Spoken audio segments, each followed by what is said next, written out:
నమస్తే భారత్ టుడేకి స్వాగతం. నా పేరు సుమలత. బాపట్ల ఎమ్మెల్యే రఘుపతి చేసిన అవినీతి మొత్తం ఆధారాలతో సహా ప్రజల ముందుకు తీసుకొస్తా. బాపట్లను నిలువునా దోచుకున్న తిన్న అవినీతి తిమింగలం రఘుపతి ఎమ్మెల్యే చేతిలో మోసపోయిన కోన బాధిత సంఘానికి ప్రభుత్వం మారిన వెంటనే న్యాయం చేస్తా. బాపట్ల చరిత్రలో ఇంత అవినీతి ఎమ్మెల్యేను ఎప్పుడు చూడలేదు. క్విడ్ ఫ్రోకు రాష్ట్రంలో పరిచయం చేసిన వ్యక్తి కోన ప్రభాకర్ రావు అన్నారు. ఆయన మనకేమన్నా చేశాడా?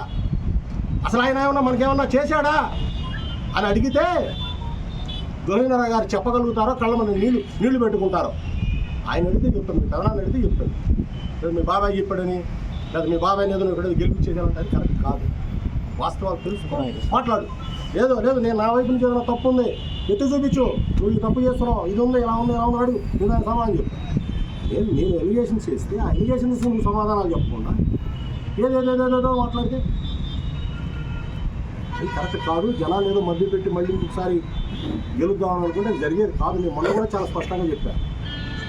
ఇతను కానీ వైఎస్ఆర్ కాంగ్రెస్ పార్టీ తరఫున పోటీ చేసిన తెలుగుదేశం, జనసేన, భారతీయ జనతా పార్టీ ఉమ్మడి అభ్యర్థిగా ఎవరు నిలబడ్డా కూడా వాళ్ళని గెలిపించుకోవడం కోసం నా శాయశక్తిలో నేను పనిచేస్తాను. దానికి కారణం ఇటువంటి దుర్మార్గులు, ఇటువంటి దోపిడీదారుడు ఈ నియోజకవర్గంలో ఉండటానికి వీలు లేదు అని నేను చాలా స్పష్టంగా చెప్పాను. దానికి నువ్వు సమాధానం చెప్పకుండా, నీవేం చేసిన అభియోగాలకు సమాధానం చెప్పకుండా ఏదేదేదో మాట్లాడితే అది కరెక్ట్ కాదు అని చెప్పాను. మీ నాన్నగారి గురించి ఇప్పుడు చెప్పా, ఇంకా చెప్తే చాలా ఉంది. చాలామంది నా మెసేజ్లు పంపిస్తున్నారు. నాకంటే ప్రభాకర్ రావు గారు యాక్టివ్ పాలిటిక్స్లో ఉన్నప్పుడు నేను రాజకీయాల్లో లేను, నాకు చాలా విషయాలు తెలియదు. ఇవాళ నేను మాట్లాడిన విషయాలన్నీ కూడా చాలామంది మీరు ఏదో మీ నాన్నగారి గురించి గొప్పగా ఏదో మీడియాలో మాట్లాడితే నాకు చాలామంది మెసేజ్లు పెట్టారు. అయ్యా క్విడ్ ప్రోకో సృష్టికర్త కోన ప్రభాకర్ రావు గారు, ఇప్పుడు కాదు ఆయన 40 సంవత్సరాల క్రితం, ఆ తర్వాతే ఆయన వీళ్ళందరూ బయలుదేరారు.